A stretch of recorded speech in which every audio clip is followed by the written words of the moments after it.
Bonjour à tous, bienvenue. Nous sommes le jeudi 21 mai. Voici les titres de ce journal. La saison démarre fort pour le Puy du Fou. Il faut dire que le parc propose un nouveau spectacle.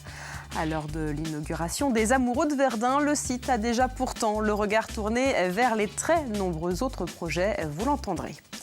L'animal comme thérapie, c'est l'une des actions menées par plusieurs centres équestres auprès de personnes handicapées. Le temps d'une séance, le cheval devient alors un véritable compagnon de route pour ces résidents d'instituts médicaux éducatifs. Enfin, il vient du Guatemala, mais depuis un an, il vit en Vendée, au sein même d'une famille. L'occasion pour ce jeune lycéen d'apprendre le français au quotidien. Et il découvre également les habitudes culinaires du département, très éloignées des siennes, vous le verrez. La saison touristique est donc lancée. Malgré la pluie des derniers ponts, il reste encore celui de la Pentecôte ce week-end. Les sites vendéens ont donc ouvert leurs portes à l'image du Puy du Fou. En un mois, le parc a déjà accueilli plus de 28 000 visiteurs, une affluence record qui s'explique notamment par le nouveau spectacle proposé. Les Amoureux de Verdun plongent en effet le public dans l'univers des tranchées de 14-18. Et ce jeudi, c'était d'ailleurs l'inauguration, l'occasion de suivre la visite et d'en savoir un peu plus sur ce projet et tous les autres à venir. Reportage de Samuel Grasset. Avant même l'entrée dans les tranchées, certains visiteurs s'attendent à vivre un moment particulier. Je pense que Verdun, 14-18, je fais confiance au Puy du Fou pour nous faire verser encore une fois une petite larme. La traversée de 200 mètres de tranchées à Verdun en pleine Première Guerre mondiale, c'est ce que propose ce nouveau parcours du Puy du Fou. Lumière, bruit des bombes, sol qui tremble, l'humidité des tranchées aussi sont reconstituées avec des comédiens qui font revivre des scènes de vie quotidienne. À la sortie, les visiteurs sont quasi unanimes, y compris les spécialistes. Impressionnés par leur réalisme, les effets spéciaux et puis le cadre qui reflète un petit peu ce qu'on a pu voir à la télé sur des films sur la guerre 14-18. C'est très réaliste, d'autant plus que je viens de lire de Maurice Genevoix, ceux de 14, juste avant, là, il y a un mois et demi. Donc ça me rappelle plein de souvenirs. On a l'impression de vivre l'enfer de Verdun. Il y a les gaz, le poste de secours, la radio, enfin tout y est. C'est un parcours pédagogique remarquable et émouvant. Et cette nouveauté 2015, elle est proposée juste quelques mois après le lancement du centenaire de 14-18. Elle devrait évoquer des souvenirs de famille, y compris aux visiteurs étrangers. C'est un univers qui ne cherche pas à faire du muséographique, mais vraiment du spectacle vivant. Et en même temps, c'est beaucoup plus qu'un spectacle, c'est une certaine manière un hommage qu'on a voulu rendre aux soldats français qui sont morts dans la tranchée. Les Amoureux de Verdun, c'est 6 mois de travaux et 4 millions d'euros d'investissement. Et des projets comme cela, le parc du Puy du Fou en a établi jusqu'en 2022.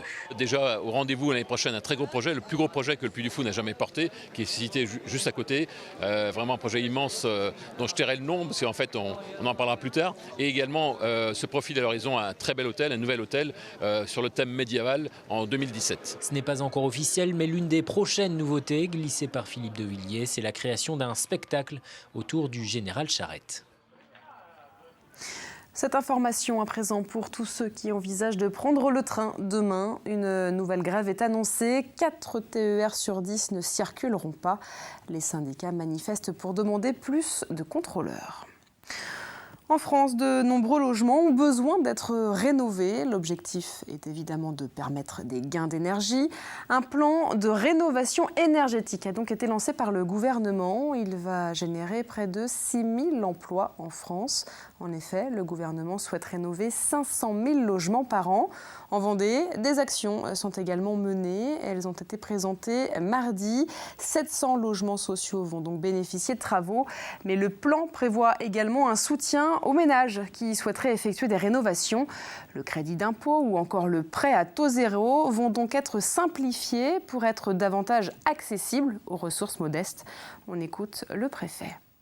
Nous avons des artisans, 800 entreprises du BTP, notamment des petites entreprises artisanales, qui se sont formés pour disposer de cette qualification particulière, reconnue garant du Grenelle de l'environnement, reconnu garant de l'environnement.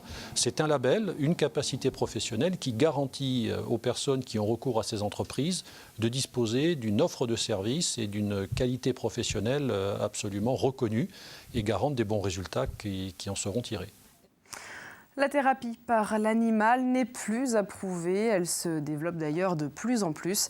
La preuve, ce jeudi, 2 centres équestres vendéens ont ouvert leurs portes pour présenter l'équi-handi. Cette activité permet aux personnes en situation de handicap de pratiquer elles aussi l'équitation.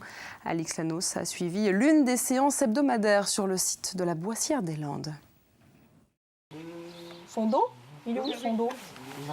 Non, le... Là, son dos. Les séances commencent toujours de la même façon pour Héloïse, Clément et Thomas. Il faut brosser et préparer son cheval avant de pouvoir le monter. Pour Pascal, il s'agit avant tout de responsabiliser ces jeunes cavaliers. Ouais, hein. Souvent, malheureusement, c'est des gens qui ne savent pas s'occuper d'eux-mêmes. Donc, s'occuper d'un animal, c'est une première démarche de faire attention à quelque chose. Allez, go! Cela fait 6 ans que Pascal accueille ici des groupes en situation de handicap. Selles et rênes adaptées, montoirs, les écuries de la Boissière ont investi dans du matériel spécialisé, mais le plus important reste l'animal.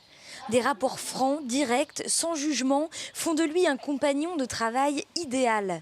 Pour ces 3 jeunes qui souffrent de handicap psychologique, monter à cheval devient une véritable thérapie. Il y a un phénomène de portage. Semble-t-il, on se retrouve dans le même bercement que dans le ventre de notre mère. Et sur ces pathologies-là, effectivement, c'est un côté rassurant et tranquillisant qui les apaise. C'était bien, j'étais fière et j'étais content. Il est beau tout ça. C'est beau. C'est beau. Certains groupes n'ont pas les capacités physiques pour monter à cheval, mais peu importe. S'occuper du poney, le promener, leur fait déjà énormément de bien. Dans ce centre, chacun est le bienvenu avec ses capacités, ses forces et ses faiblesses. Et entre l'homme et l'animal, le courant passe, tout simplement. L'école, c'est aussi le lieu où les jeunes apprennent à devenir des éco-citoyens. 40 établissements viennent donc de signer la charte baptisée Génération éco-responsable. Chacun d'entre eux a reçu officiellement le label lors d'une cérémonie au conseil départemental. Vous le voyez d'ailleurs sur ces images. Alors concrètement, ces collèges ont été récompensés pour leurs actions en faveur de la protection de l'environnement. L'un d'entre eux, par exemple, possède des moutons pour la tonte de la pelouse. Un autre propose aux élèves de fabriquer des cadeaux de Noël avec des objets de récupération. Autant d'actions qui peuvent inciter les autres établissements, comme le souligne la vice-présidente de Trivalis. Notre objectif, en fait, est de commencer à envoyer chaque mois, et nous l'avons entamé, une lettre d'information, une newsletter par Internet à tous les établissements scolaires de Vendée. Il y en a 700 au total. Et donc cette newsletter va montrer les actions mises en place dans tel ou tel établissement, avec peut-être une reprise par tel ou tel autre établissement. C'est une opération de pédagogie et d'éducation à l'environnement. Je pense que les enfants sont très réceptifs à ce genre d'opération et on espère effectivement que ça portera des fruits sur le long terme. Et décidément, tout est fait pour que les collégiens protègent leur environnement naturel, on vient de le voir, mais également leur environnement social. Les conseillers départementaux juniors viennent de voter à l'unanimité le combat contre le harcèlement et la solitude dont certains jeunes sont victimes. Vous le voyez sur ces images, les conseillers juniors se sont rassemblés la semaine dernière en séance plénière au sein même du conseil départemental, comme les élus adultes finalement. Alors concrètement, ce vote va permettre de mettre en place des outils pour sensibiliser les collégiens, comme des vidéos ou des affiches. Et un budget sera également prévu pour les établissements qui souhaiteraient organiser des actions autour du thème du harcèlement. La Roche-sur-Yon devient la capitale de l'humour, du moins pour le week-end. La commune propose un tout nouveau festival baptisé Roche de Rire. Durant 3 jours, les humoristes vont donc se succéder sur la scène des Oudéry. Au programme, Anne Roumanoff, Titoff et d'autres têtes d'affiche. Mais avant le spectacle, l'heure est à la transformation du site. Pierre Dalicieux a retrouvé les équipes en plein travail. Donc là, il est en train d'installer les pendrillons pour justement après fermer la salle. Et c'est loin d'être terminé, les techniciens s'activent, tout doit être prêt pour demain soir et les murs des 2 salles prévues pour le festival sont loin d'être entièrement recouverts. Il y a au moins 100 mètres de rideaux, mais je sais pas exactement combien de rideaux il y a. Le but, rendre méconnaissable le parc des expositions des Oudéries. Une fois à l'intérieur, les spectateurs devront être entièrement immergés dans l'ambiance du one-man show. Donc on transforme la salle en théâtre. En boîte noire, on appelle ça. C'est de la grosse installation, parce qu'il faut partir du départ où il n'y avait rien du tout ici. Donc entre avant et après, voilà, ça donne ça. Entre 700 et 800 spectateurs dans chaque salle pour assister aux 12 représentations. Dernière date, Anne Roumanoff, à 18h30 lundi prochain. Après ça, il faudra tout démonter. Toutes les installations techniques, ça a commencé hier. Donc ça va continuer jusqu'à vendredi. Et à partir de la fin du dernier spectacle lundi soir, il commence à démonter jusque tard dans la nuit. Et mardi, il n'y aura quasiment plus rien. Il ne perd pas de temps. Il ne perd pas de temps, non. Non. En attendant, il faut nourrir toutes ces équipes. C'est le travail de Patrick. C'est lui qui, avec les bénévoles, va préparer les repas pendant 5 jours. Depuis hier, donc mercredi, on a les monteurs et les techniciens. Donc aujourd'hui également, et jusqu'à lundi. Et à partir de demain, les premiers artistes arrivent demain après-midi. Les premiers spectacles sont demain après-midi et demain soir. Et donc on va tourner une moyenne de entre 60 et 80 couverts jour, entre le midi et le soir. C'est Ahmed Silla qui ouvre le bal de la première édition du festival Roche de Rire demain soir à 19h. Et apparemment, il reste des places. On le sait, pour les jeunes, il n'est pas simple de trouver une orientation, d'autant plus quand les professions sont expliquées sur des fiches métiers. Eh bien, à Fontenay-le-Comte, les lycéens en formation gestion administrative ont décidé de présenter leur formation d'une façon originale. Ici, pas de discours, pas de plaquettes, mais une scénette. L'occasion de valoriser le métier de secrétaire tout en cassant les préjugés. Cyril Guillet a assisté à leur première représentation devant des collégiens. Secrétaire médical, secrétaire comptable, secrétaire de mairie, secrétaire juridique. Voilà 2 ans que les élèves de première bac pro gestion administrative du lycée François Rabelais ont amorcé ce projet. L'objectif, faire la promotion de leur section face à des élèves de 4e.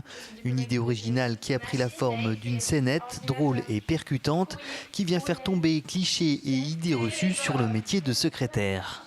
On n'aime pas forcément la secrétaire parce qu'elle reste derrière son bureau et du coup là on veut montrer aux autres que c'est pas du tout ça. De plus on s'est rendu compte qu'en arrivant en seconde professionnelle gestion-administration, les élèves ne savaient pas vraiment ce que recouvrait le champ professionnel.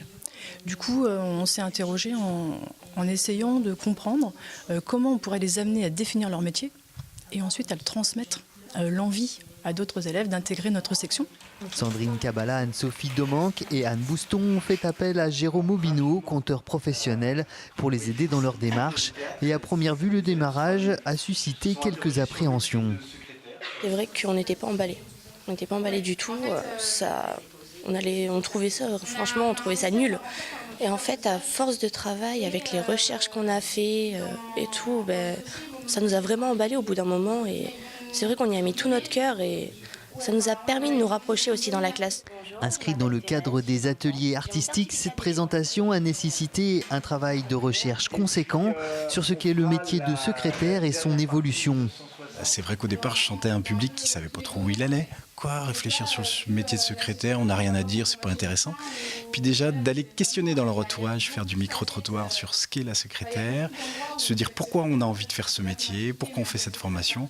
Plein de choses sont nées, et puis après, l'idée d'aller le présenter auprès de collégiens a séduit, et puis voilà, ça a été une aventure de longue haleine. Alors, une seule chose à faire, devient secrétaire. Le stress de la première passée, les 16 lycéens repartent un peu plus confiants qu'ils ne sont arrivés. Mais la journée n'est pas finie, le second acte se joue dans quelques heures au collège Tiraco de Fontenay-le-Comte. Et vous aurez certainement reconnu Jérôme Aubineau qui intervient toutes les semaines dans la grande émission en tant que chroniqueur sur TV Vendée. Et on va rester avec les jeunes, mais cette fois avec ceux qui découvrent la France et donc la Vendée. Ils arrivent de l'étranger et vont vivre 1 an dans une famille. L'occasion pour eux d'être totalement immergés et surtout d'apprendre le français. C'est le cas pour Brian, il vient du Guatemala et le jeune est accueilli dans une famille à Cugan. Aurélia Horner l'a donc retrouvée dans son quotidien vendéen. La Tour Eiffel, les macarons, le vin et le fromage. C'est à peu près tout ce que Brian connaissait de la France avant d'y être. Comment je préfère. Arrivé en Vendée en septembre dernier, avec à peine quelques mots de français, Brian a non seulement appris à parler la langue, mais c'est toute une culture qu'il a découvert. Un petit déjeuner sucré le matin, et entendre l'opéra, la musique classique, des fois, et des escargots, les huîtres, les fromages. Je voudrais bien apprendre la langue, la culture, la cuisine, et pour connaître notre endroit, notre manière de vivre. Pour lui permettre de vivre cette expérience, la famille Dimitrov, qui l'accueille pour 10 mois. Habituée à accueillir des jeunes de toutes origines, la venue de Brian n'était pas une nouveauté pour eux. On accueillait déjà des stagiaires anglais dans le cadre de l'échange sur Montaigu. Ça se passait bien avec les enfants. Ça permet d'avoir une personne étrangère à la maison. Ça fait un peu d'échange et de brassage culturel. Ça nous apprend jusqu'où on peut être tolérant à accueillir quelqu'un constamment à la maison. Et puis aussi, finalement, qu'est-ce qui est important quand on accueille? Est-ce que c'est de faire 10 000 activités par semaine, tous les week-ends? Ou au contraire, voilà, c'est juste prendre conscience de comment on vit et qu'est-ce qu'on a envie de transmettre de notre façon de vivre. Transmettre et apprendre, un véritable échange entre deux cultures qui profite à tous. Mais après avec Brian c'est surtout culinaire la culture. Après sinon après il m'a expliqué rien qu'hier au niveau des volcans, des lacs, ce qui se passe chez lui. Ça leur permet de voir qu'on ne vit pas partout comme on vit en France et de découvrir un petit peu les différences. Un échange avec la famille qui l'accueille, mais également avec son lycée, où il passe l'intégralité de son année scolaire. Est-ce que les conditions du medio ambiente? Au départ, c'était pas évident parce qu'il est arrivé, il parlait pas du tout un mot de français. Donc l'intégration était certainement très difficile pour lui. Et petit à petit, avec l'acquisition du vocabulaire, l'intégration par rapport à ses camarades, eh bien il a finalement réussi à participer aux activités. Brian a encore quelques mois pour perfectionner son français avant de rentrer chez lui au Guatemala le 5 juillet prochain. Au revoir, à demain. Et demain, Brian, le guatémaltèque, comme tous les autres Vendéens, pourra profiter d'une journée enfin un peu plus agréable. Les nuages seront encore présents, bien sûr, mais ils laisseront une belle place au soleil et surtout, l'air sera un peu moins frais que ces derniers jours. Le point complet sur la météo, c'est dans quelques minutes. C'est la fin de ce journal. Merci à vous de l'avoir suivi. À demain.